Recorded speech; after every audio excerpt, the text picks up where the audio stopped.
In this video I'm going to show you how to get set up on Adobe Connect. So right up here I have the hyperlink that we're going to use for the class, and I'll put this on D2L as well so you can easily access it. But it's breeze.radford.edu. That is the Adobe Connect for us. And then Math 630 ADOV, that is the specific meeting room we'll have in Adobe Connect, and that'll be the same pretty much every week. Unless if I change it for any reason, I will definitely let you know. So I take that. Firefox is the best program with Adobe Connect. Google Chrome will work, but every once in a while there's a couple settings that can keep it from working effectively overall. So I use Firefox when I'm doing Adobe Connect. So when you enter that URL, it's going to ask you to enter as a guest. So just put your name. And I did this so that you don't have to log in and put in passwords and remember all of that every time. So do put your first and last name though. When you come into Adobe Connect, the layout may change, but the general idea is going to be the same. Your name's going to show up over here. You have a chat box that you can actually type anything you want. And then in the notes, I'll be able to type notes if I want to that could be used for this class. Now, within chat, you can also do individual chats if you want. It will show up that you are having that individual chat to me, but those messages would only show up to that specific person if you had some very general question for one particular participant in the class. At the top here, it's important that especially you come in a minute or two early so you can verify all your audio setups.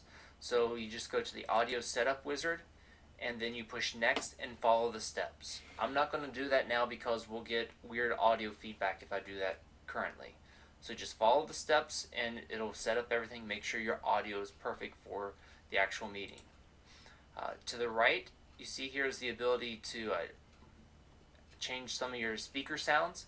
If it is yellow, that means you can hear what's going on in the meeting. With the drop down, you have the ability to mute the speakers, mute the conference audio, and even adjust the volume if you need to. Also, if you click this, you see that it went from yellow to white. When it's white, it means that your audio is off, so click that to turn your audio back on. The next icon is status. So if you want to say something in class, you can raise your hand, and they'll send a message to me saying that this person wants to say something. And then I can accept it or deny it, or also I can hold off until I'm ready to allow you to speak. Then if I ask you a question to the class, a yes or no question, you can push agree or disagree, and it'll put a check mark or an X by your name so that I know exactly what's happening. And that's a good way if I'm seeing there's some issues with audio or video, I can ask, do you see this? And you can click the check or the X. If for some reason you need to step out of the room or step back to answer something going on where you are, you can just push the step away so that I know you're not there and I don't call on you, and your participants don't try to call on you either. Also, during the conversations that we have, if you need someone to speak louder, softer, slower, faster, you're welcome to use those. If you think something's funny, you're welcome to use the laughter icon or even applaud, but not a big deal either way.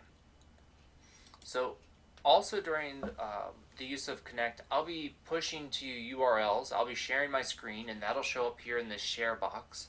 I will probably come on and show you, say hi with video once or twice, but I'm not going to use video a lot because of the amount of bandwidth it uses.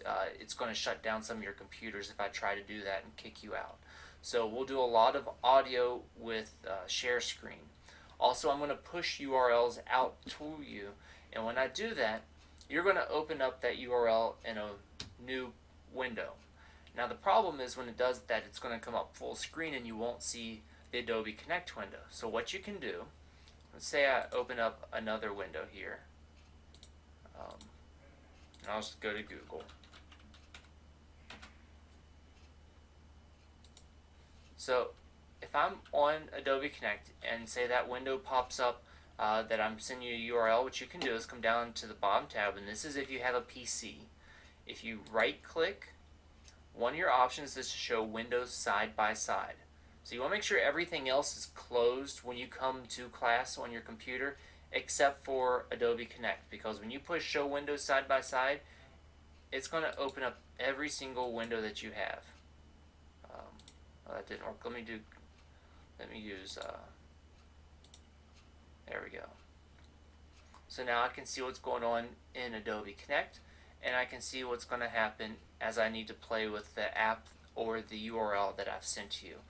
And that'll give you at least some of the basics to get started. And I'll try to help as we go along using Adobe Connect to make you all feel comfortable throughout class as well.